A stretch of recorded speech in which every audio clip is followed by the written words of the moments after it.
Okay, time for a quick sound and video check. I was meant to be checking the tech, not my voice.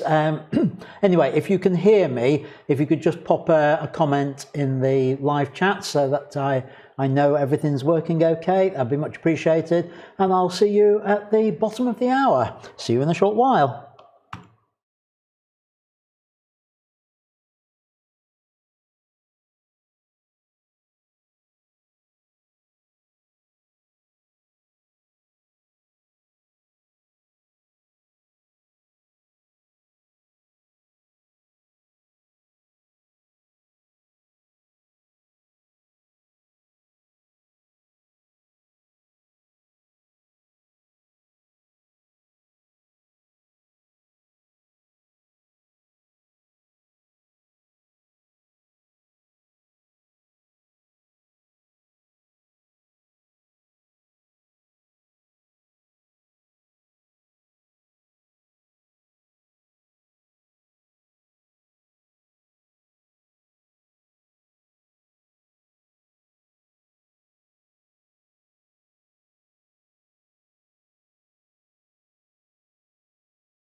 Hello folks, welcome to a very cold January. Roll on summer. Welcome to the show, folks. This is In Studio Live number 46. This is our 45th week. And hello to everyone. If you are new here, just say hi in the chat. I do try to acknowledge people as they join. So I've been saying hello in chat so far. I think I've named everyone except Robin. So hi, Robin. Welcome to the show again this week. So let's get a move on, shall we? Let me do the standard if you are new here, because I do hope there will be some new people watching the show at some point, maybe on replay. But if you are new here, if I just ask you to take a moment to hit the subscribe button and the little bell icon so that you get notified not only of when there's new live streams, which are Wednesdays and Sundays, but when there are other videos being posted up there. Evening, Richard. I've just seen you join on there. Yeah, so you get notified of those, and you'll get notified of when I post other videos to the channel as well. Now, while we're on the subject of subscribing, I have two other channels. One is all on travel photography. And I know there's quite a few of you where you first came in contact with me through attending my lectures whilst we were travelling together on one of the CMV ships. So that's a great channel if you haven't subscribed to it. I've got a load of content lined up or planned for going up on there. And for those of you who want to learn to improve your photo editing, I've got a Learn Lightroom channel as well, so do subscribe to those as well, and always hit that bell notification, because if you haven't realized, I'm trying something. I don't know that I'm going to keep this up for very long, but I'm trying to release one new piece of content every day, and we're on what is it? It's the 10th of January, and including the live streams, I count the live streams, I've managed it so far, and I've got the next 2 days lined up as well. So I'm hoping I'm going to manage at least a fortnight of doing this resolution. So subscribe to all the channels, that will help as well. Do comment on the videos when you watch them, just so that I know you've been watching. Hi Tim, see you just arrived in the chat. Do comment on there and hit the like button. And talking of likes, we have a little challenge on Sunday nights to beat the record on number of likes before I get to the end of the introduction. Well, I don't think we're going to manage it tonight. We might have... we've got either 12 or 13 people watching, depending on which of the two stats in front of me, I believe, and 10 likes. So there's a couple of you haven't... 13 on both now. So there's 3 of you. Go hit that like button. Great. We're not going to get to 17 tonight, but I keep trying each week to see if we can beat that. And as ever, my thanks to everyone who's been sharing links to the shows, both the Sunday night and the Wednesday feedback. Really appreciate that, folks. And as Richard had said, yes, Richard was one of the people I first met on a cruise ship, but there's a few others of you on there as well that I met that way. Now, I've had one volunteer for this already, but I want to try and put together an index of the different things we've covered on the shows, because I've had a couple of questions come in, and I know they've been answered before, but I'm blowed if I can work out which of the live streams they're in. So I'm going to start, once I've worked out what we need to do, which will probably take me a few days thinking about it, I'm just going to ask a few people, I'm going to ask for a couple of volunteers. One, during the live shows, to actually have a bit of paper at hand and just write down the topics that we cover, and either snap that with your phone or type it up and send it to me, and I can start building up an index. Now, I should know what I've covered in each show from my PowerPoints. The trouble is we go off at tangents. So, for example, when we're editing images, I might talk about a particular technique that I hadn't planned to. And of course, there isn't a slide for that, so I don't know where it came. And same with one of the questions that came in this week was all about using Snapseed. Now, I've done a couple of demos whilst image editing, but I'm blowed if I can work out which live streams it was in. So if anybody fancies having a go, scanning through some of the old streams, let me know and I'll tell you what needs doing on that. So if you're not familiar with the shows, they are twice weekly. Sunday nights, tonight's a tutorial, and Wednesday is all about feedback. Now, if you've got photos you want me to provide feedback on, send them to feedback@ians-studio.co.uk. I give priority to the images that come in that way, because typically they're higher resolution and I've got all the shooting data, so I can give more sensible feedback on those. But other than that, I will pull images off the Facebook group to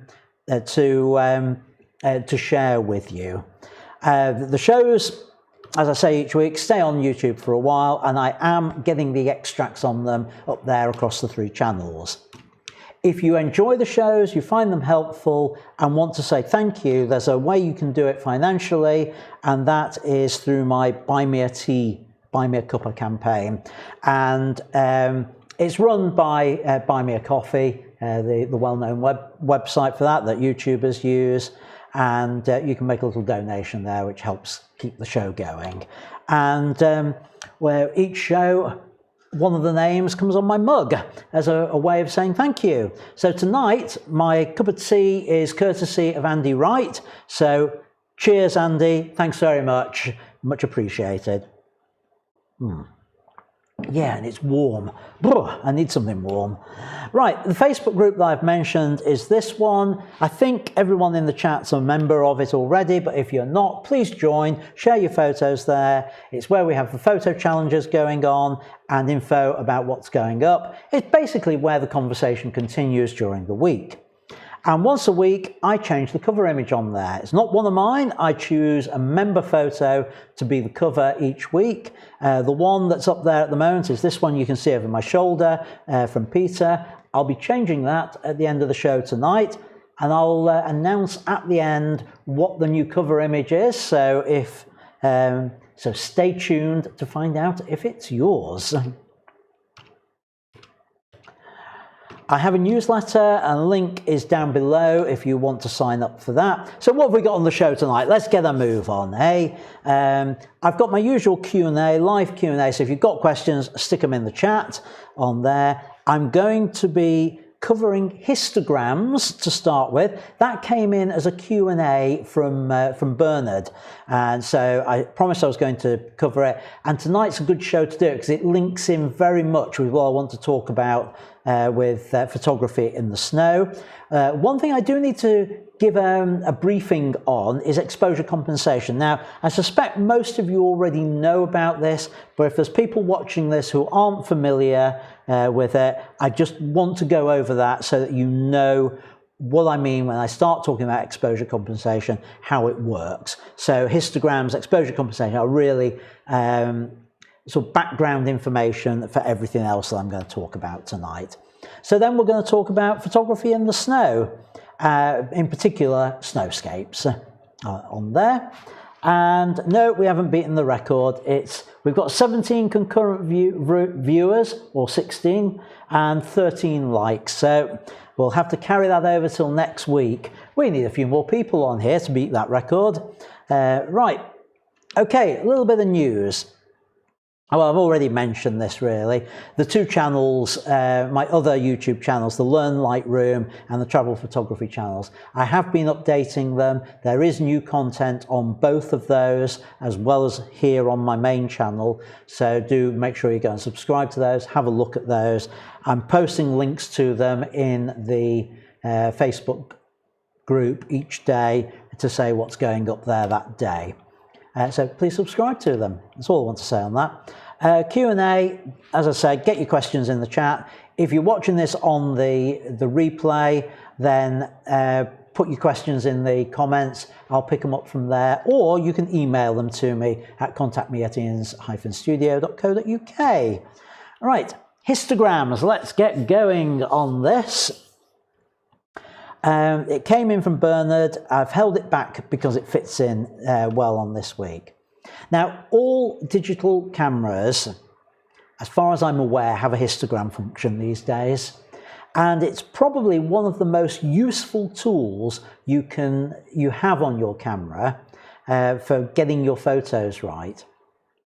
My recommendation is get it up there, leave it on by default, and learn to use it. Now, they're not straightforward. First time you look at a histogram, you think, what the hell's that all about? So I'm going to go through it and hopefully try to explain how it works, and hopefully by the end of this session, you'll have a better idea and you can start using it to help judge your images. And you'll see when we get to the snowscapes that why this is important, so that you can get those settings right for it. Basically, the histogram, it is actually very simple in one sense. It's just a graph. It's a graph of brightnesses versus number of pixels that have that value in brightness. So this is what it will do. Yeah, it'll take a little bit of getting used to, but it really is the best way to check your exposure. Now, the other thing that's worth doing is if you can enable highlight clipping, that's those blinkies, those white blinkies when something's overexposed. That's also worth putting on. But this is what a histogram looks like. And now, if you can see my mouse pointer, yep, we can see it. Basically, what this graph shows is a count of pixels going up one side. We go from the shadows over here to the highlights over here, and this tells me that on the image this histogram is for, we've got next to nothing in the true blacks, and we can see here what that equates to. But as we get into the darker greys, we're gradually getting more and more pixels in there. So in the mid greys, we've got a lot round this sort of area. And then we carry on as it's getting lighter. Then we've got this peak, not quite white, but in the very bright area, there's a big peak. So there's a large white-ish area in the image. And then as we get to the pure whites, it trails off. And that's what people think of as being a classic histogram, the peak in the middle. But the reality is that's not necessarily what you're looking for. And for a lot of photos, you definitely don't want it. Let's look at some examples where you don't, and it also helps explain how a histogram works and what it actually is showing you. Let's have a look at the next slide. So here we've got a backstage image. This was a play that I was in called Three Sisters, and I'd been taking a few photos. It was dress rehearsal, not a live performance. Wouldn't dare do this on a live performance. But I was waiting to go on. One of my fellow actors was there in the wings. I just picked the camera up and got the shot of her. Now, what I want you to do is think about what you would expect that histogram to look like from that image. What do you think it would look like? From just looking at what's on your screen there. What shape would it be? Well, the one thing you can say about it is there's a lot of dark in there.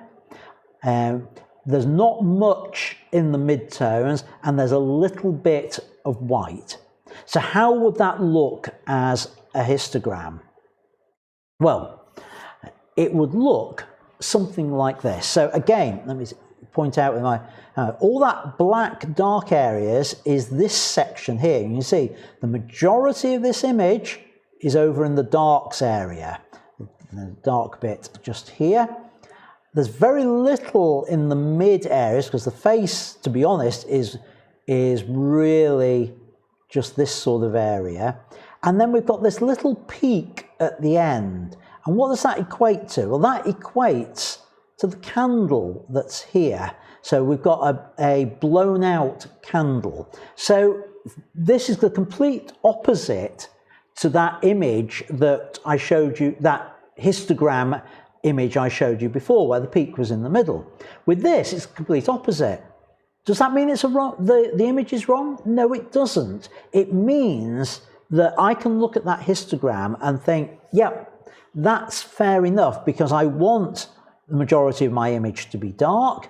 I want this light area to be as close to the whites without being blown out. In fact, I couldn't get it without being blown out because dynamic range, if you don't know what dynamic range is, there's a video on my YouTube channel, main YouTube channel, which will take you through what dynamic range is. So go and have a look at that.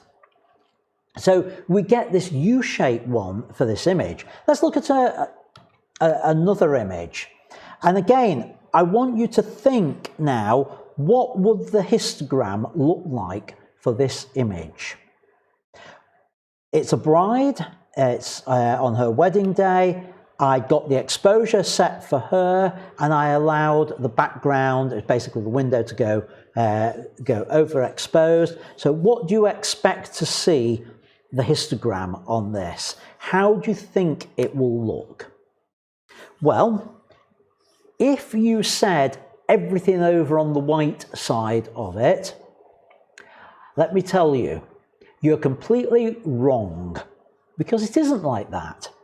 Let's look at it. Let's think about this. Yes, we've got some bright areas. We've got this bright white overexposed bit behind her, but this isn't. This isn't white. Skin tones aren't white, full brightness. So we're going to get, instead, a histogram that looks like this. What we've got is two peaks. We've got this peak here over on the right hand side, which equates to the whites. If we look below here, equates to the whites, and that tells us about this area over here. Then we've got this major peak in the middle, which is light greys. Light greys?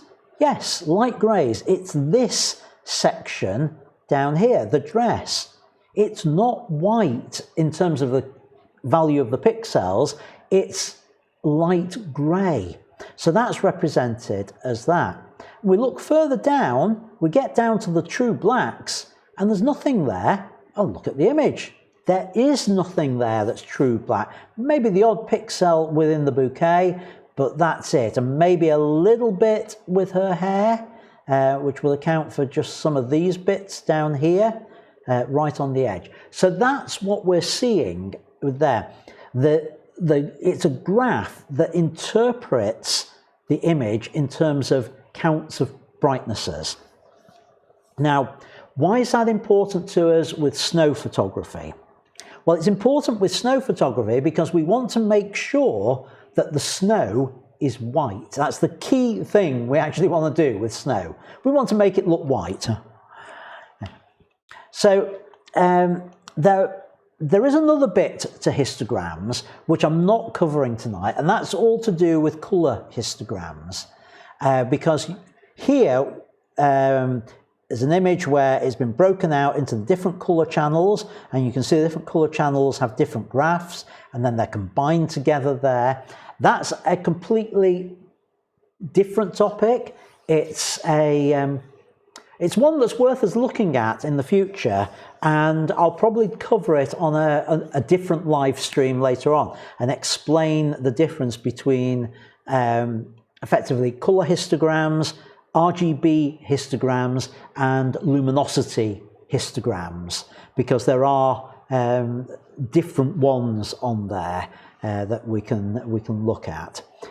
So I didn't want to cover it tonight because it's really beyond the scope of what I want to talk about in terms of snowscapes. So I hope, Bernard, this has given you a little bit of a grounding in histograms.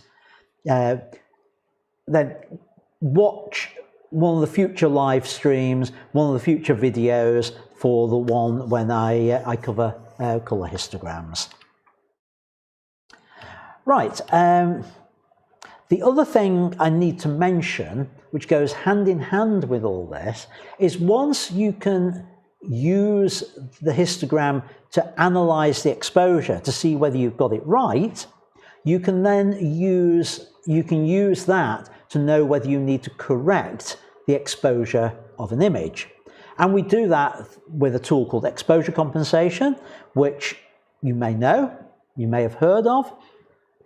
I want to go through this because there will be maybe people watching this either now or on playback where they're not familiar with this, and it's the first time they've come across exposure compensation.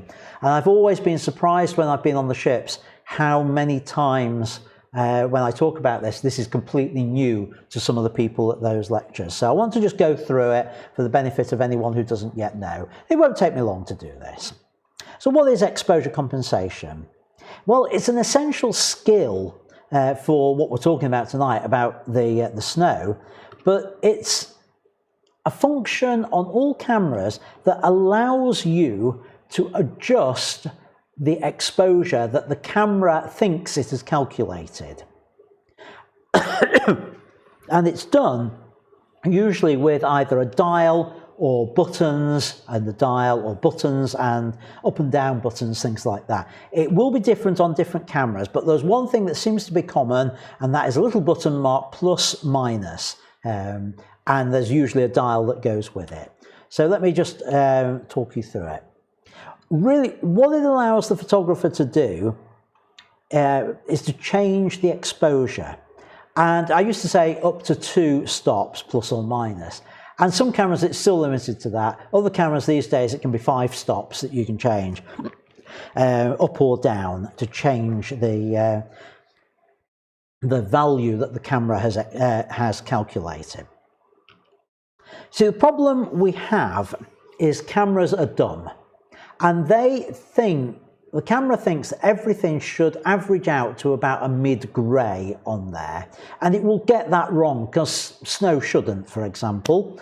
So you use the exposure compensation to add in light or to subtract light if you need it. So here's what you're looking for. You're looking for this button, the plus minus. Now on this compact camera, once you hit that, you then use the dial around it to change the exposure. And you can see here, I've turned it down by minus 2/3, and the bit of paper that the camera's on, you can see in the background there, is now, it's not true white, it's a darker grey.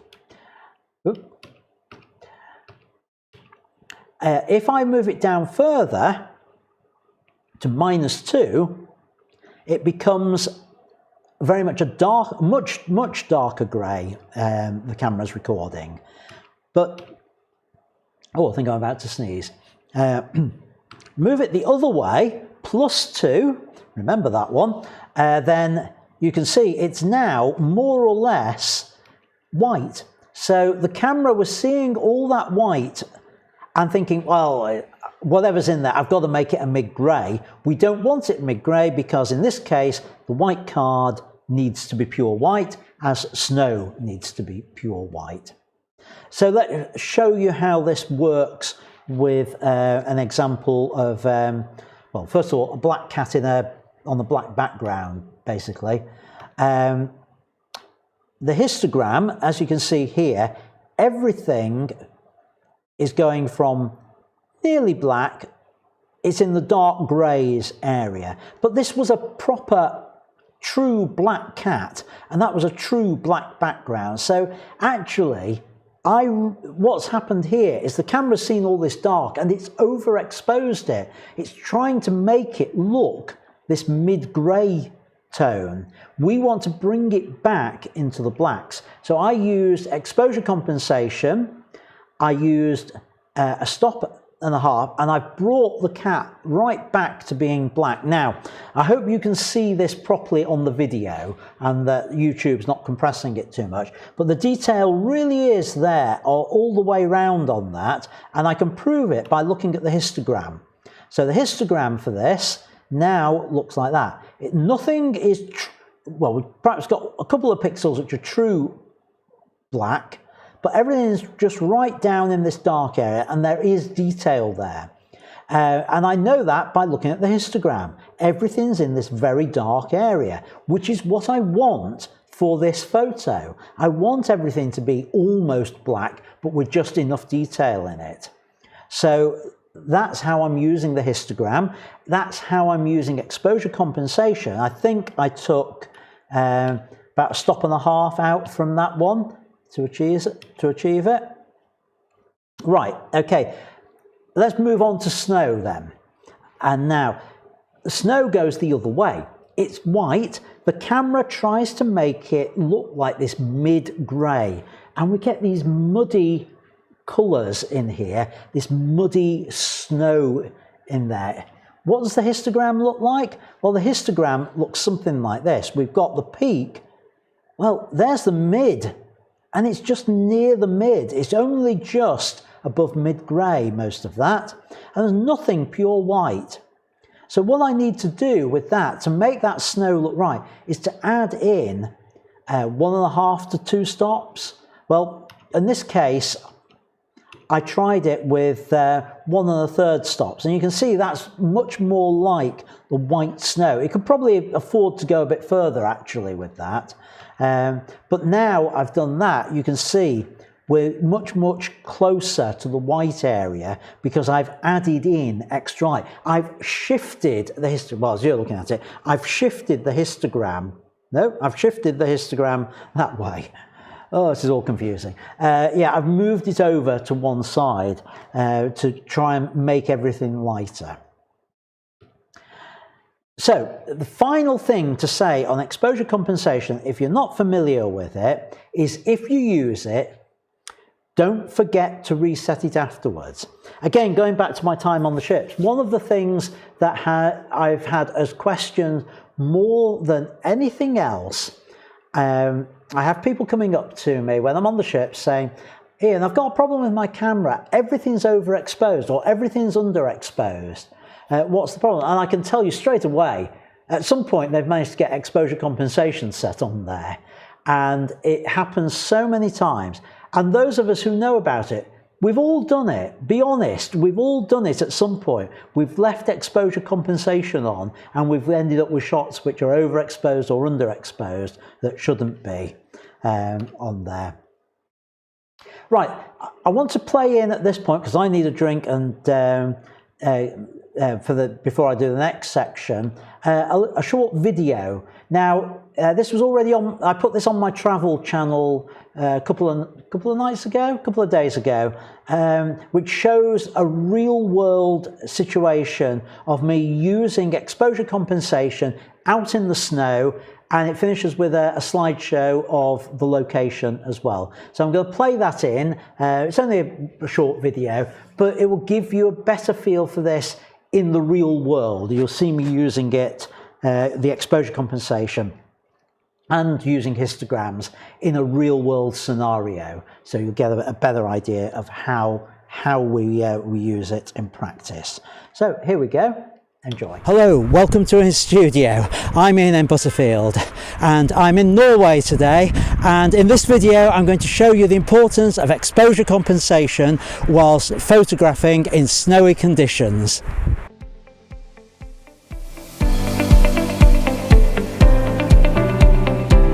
Hi, I'm in the Norwegian town of Alta, and I'm standing in front of the Cathedral of the Northern Lights.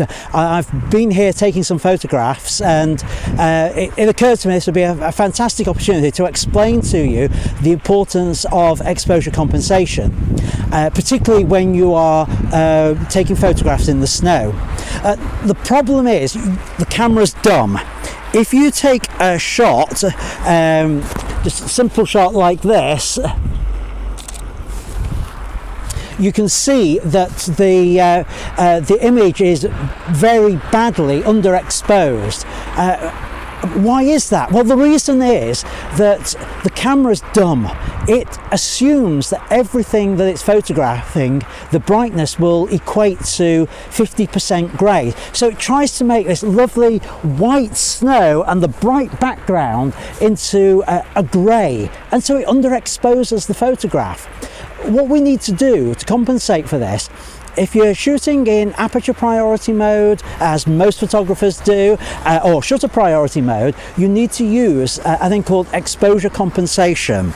And on the some cameras, like mine, it's a separate dial on the back that you just turn and you dial in extra stops of light. So in this case, I'm going to dial in 2 extra stops on there. For some cameras, the way you do it, you don't have the dial on the back, you have a little button which says plus minus on it, and you press that button and use the front dial on the camera. That's true for Nikons and Canon cameras. So now I've dialed that in. If I take the same shot again, you'll see the difference that it's made to that image. And there you can see that the image is now correctly exposed. It's all white and light as you'd expect. If I just put the histogram up on the screen for a moment, you'll see that everything is over on the right hand side, on the white side of the histogram, meaning that everything is showing up as white as it should be. So that was just a very short explanation for you. Hope you found it helpful. Do stay tuned to my channel here, subscribe to it, or subscribe to my weekly newsletter and for more free weekly photography hints and tips. As ever, thanks for watching, and I'll just leave you with a few photos of Alta and the Cathedral of the Northern Lights. Thanks, bye bye.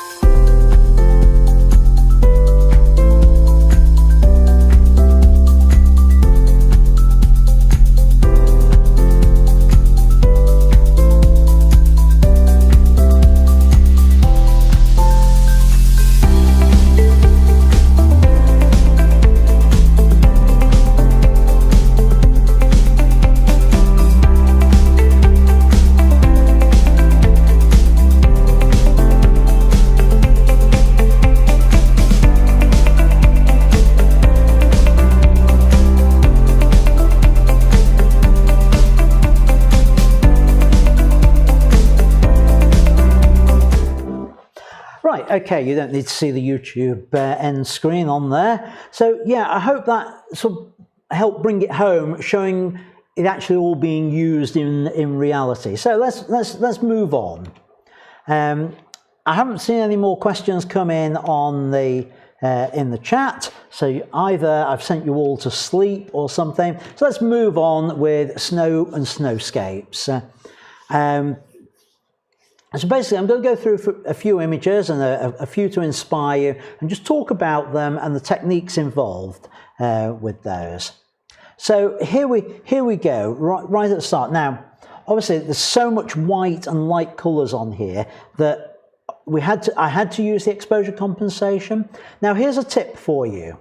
If you don't know how much exposure compensation you need, then you can take a shot. Look at that histogram. This is why I say it's so important to have it on the display on the back of the camera. And if you see there's nothing over on the white side of it, you know it's underexposed. So you need to keep applying exposure compensation until you just get the peaks over on the white side of the graph. Now, I also mentioned about having your blinkies on. Now, if you don't know what I mean by that, the highlight clipping warning, it will be referred to. That's the bits where it flashes the bits of the image if it's overexposed. So if conversely you've gone too far with it and you've got those on, you'll get areas on the image which are flashing, and that tells you there's no detail there. But if you haven't got that, you can just look at that histogram. Is everything right? Bang, stuck right up against the white side? Is it a thin white line up there? Because if it is, it's overexposed. And that is how I got a shot like this. I went through, took a shot, looked at the histogram, and compared it to see, right, okay, I need this amount of exposure compensation. And once you've done it a few times, you know it's between 1 and 2 stops, depending on how much white there is in the scene on there.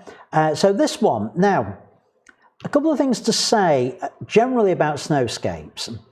If you're creating a shot like this, it follows the same rules that apply with landscapes, which is basically look for the foreground, midground and background. And if you don't know what I'm talking about with that, a few weeks ago I did a live stream all about landscapes. Go and look for that and have a watch of that one, because I talk through this concept of foreground, midground, background, and how you compose an image with all those things in mind. And it's exactly the same rules for snowscapes as it is for landscapes. It's just another type of landscape. So if you can do that, you can do a snowscape. One of the things I really love about snowscapes are shots like this, which is sort of true minimalism with it, where you've got this field of white with you're just looking for one or two little elements in there just to add as focus points. And notice I've not put either of them in the center. They're approximately on a 1/3 line from the top. You see this coming across there just about. This one's on a 1/3 over here. This is a little bit over from it, and that's what helps make it work. If I put that in the middle of the composition, it wouldn't have been quite so effective. The other thing you can do with snowscapes is think about angles. If you've got something like this shot, you've got the side of the hill with the plants growing out of it. Or is it the horizon and I tilted the camera? To be honest, I can't remember. I suspect it's a bit of both on there. I honestly can't remember with this shot how much I tilted the camera to get that angle. But what was I looking for with it?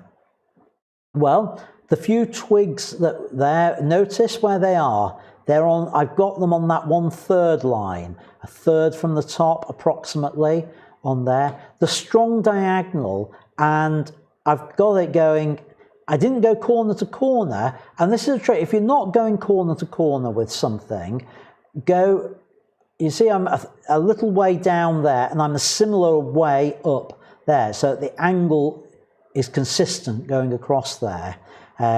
If that had gone to a corner there and part way down on there, it wouldn't have been quite as effective as having those same amounts top and bottom of where the diagonal enters and exits the frame. One of the problems we have with snowscapes are things like this. They can end up looking sort of fairly bland and featureless. And oh, I've got an error here saying YouTube is not receiving enough video to maintain smooth streaming. So my apologies if it's all a little bit jerky at the moment. We've had this a couple of times and I don't know quite why on there. Anyway, I'll ignore that and hope. Oh no, this is good. I've got the circle of death going around on there. So I'm hoping you can still hear me and you can still follow what's going on. If you can't, if you can, let me know in the chat, please. Right, with an image such as this, we've got no detail in there, but we can use various tools to create and put that detail in post-production. With it, and the one I've used here is Nick Effects Color Effects Pro. It's now owned by DX Optics, and that allows it to bring out the texture, the detail, and all that sort of information. And I'm guessing you're not seeing me, folks, because I've still got the error message on here, and I've not heard anyone put anything in the chat at the moment. Oh, David's saying he can hear me okay, it judders occasionally, but nothing too bad. Right, okay, I'll carry on then. Yeah, I don't know why this is doing this. We're seeing it a few times. Right. Yeah, Nick Effects is great. Nick Effects are also the people who produced Snapseed. So if you are doing this on a phone, those of you who use a phone, those same tools are available in Snapseed to create this kind of effect. Basically, you're adding structure, what they call structure to it. In the likes of Lightroom, you can simulate some of this with texture sliders and clarity sliders, but it doesn't do quite as good a job as NickEffects to create this kind of featured landscape on there. And NickEffects can also add and find the colour in the sky. So again, this shot, it's managed to pull out the colour tones in the sky for this image on there. So well worth looking at those. Also a bit of fun, some things to inspire you for snow and images. You don't need a lot of snow to be able to create fun snow images. Now this one of my travelling bear, Benny, I cheated with. The way to do it was I used a lolly stick to create the angel shape, and then I just put the bear on top of that afterwards. Then again made a small snowman here to pose with the bear. So just a little bit of fun. Now those of you who are good at Photoshop, how about trying something like this? It's actually quite a fairly easy edit to do.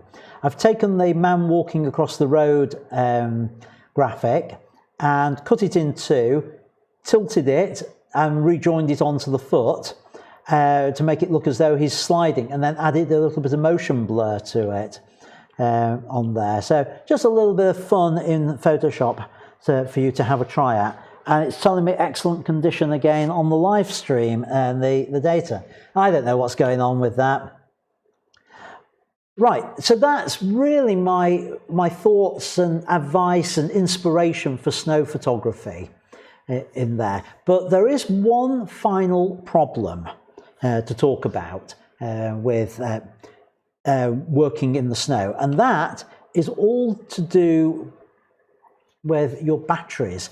And I've created a video on this one. I actually created it when I was in Norway, and it's going to premiere on the travel photography channel tomorrow, but I'm going to let you all see it here tonight first.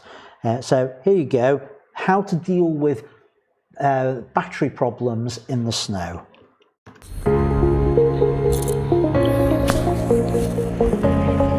Hello, welcome to In Studio. I'm Ian Butterfield, and in this video I'm going to talk about a few techniques for keeping your batteries usable when shooting in cold conditions.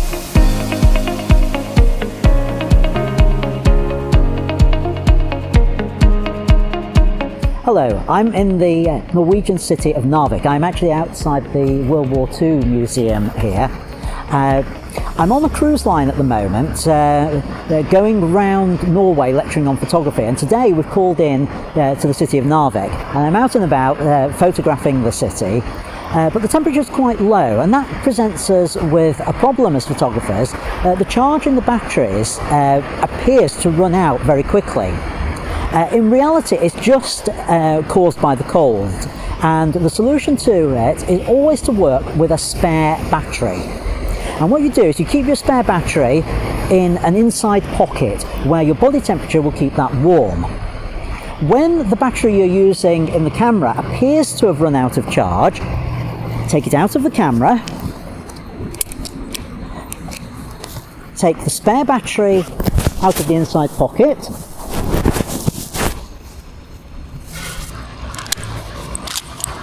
and into the camera.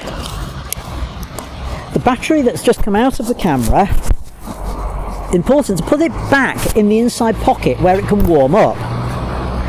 Now, you can carry on shooting with the spare battery for quite a while, and that will, after a while, also appear to lose its charge. But the remarkable thing is, if you take the original battery out of the inside pocket and put it back in the camera, it will appear to have regained a large amount of its charge again. So you can carry on shooting on that one. Take the spare battery out, put that back in the inside pocket, let that one warm up, and you can keep alternating the two batteries in that way for quite a while, and it allows you to carry on shooting for much longer than you'd be able to do with just a single battery, simply by swapping the batteries over back and two and letting your body temperature warm the spare battery up each time. Okay, so thanks for watching this the short video from Narvik. I'm going off to take some more photos here in the city. Hope you found it useful. Stay tuned to the channel for more videos, or please subscribe to my weekly newsletter for weekly hints and tips on photography. Thanks very much, and see you next time. Bye bye.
Okay, thank you. Right, so that will be live on the Travel Channel tomorrow for anyone who wishes to see it again. Recorded a few years ago now, that one, but it's only just being released for the very first time. Right, I don't appear to have any more questions in the in Q&A for tonight, so that means we're at wrap-up already. Hey, I've managed to keep a live stream down to an hour, less than by the looks of it. So thank you for watching. Don't disappear just yet. Got a couple of things just to say. Thank you for, well, I say everyone who's taken part. Me, thanks to me, you're right. Well, thank you to Andy for the cuppa tonight on there. Really appreciate it. There was meant to be a slide before that. Anyway, never mind.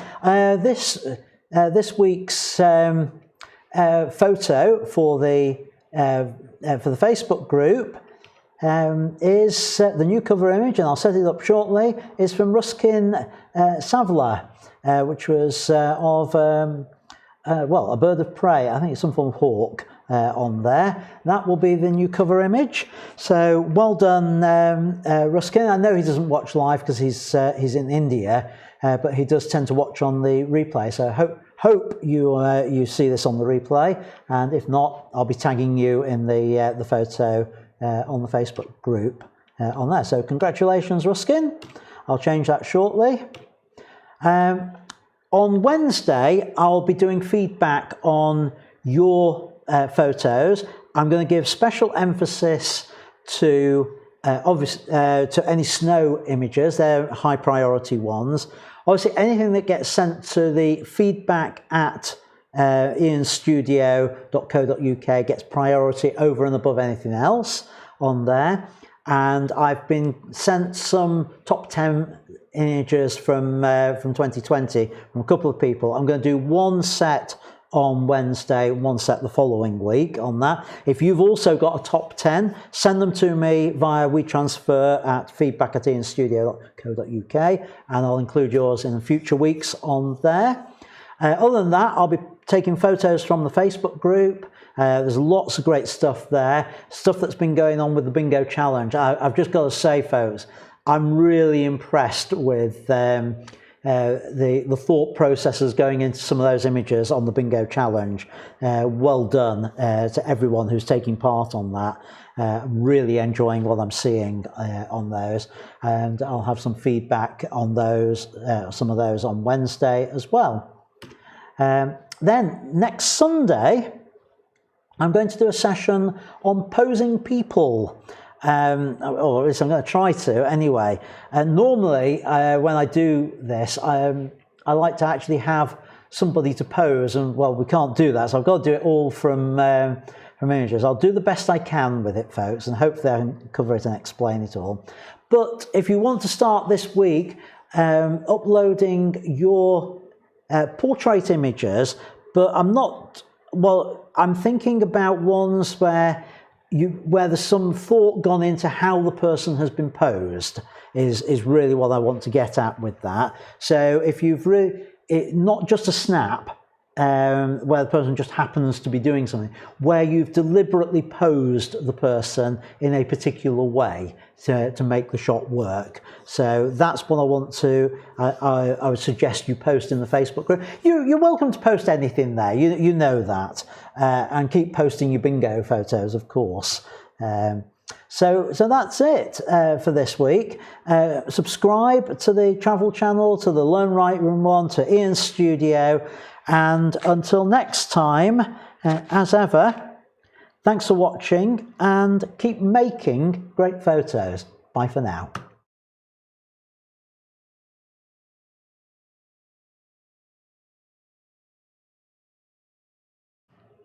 Right, this is the alternative ending for the cut down version. So here goes. Thanks for watching this cut down version of Ian's Studio Live. The full content now is over in my Academy. If you want to see that, the joining instructions are here over my shoulder, so have a look at those.